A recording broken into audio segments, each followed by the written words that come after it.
أعوذ بالله من الشيطان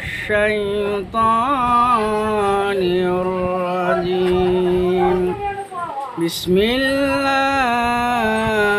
الرحمن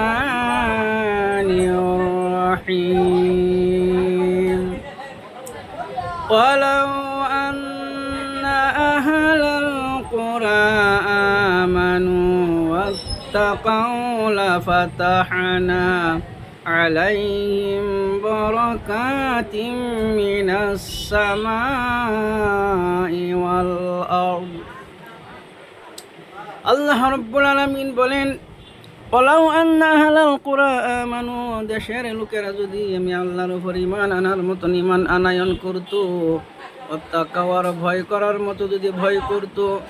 লাফাতাহনা আলাইহিম বারাকাতিম মিনাস সামাই ওয়াল আরদ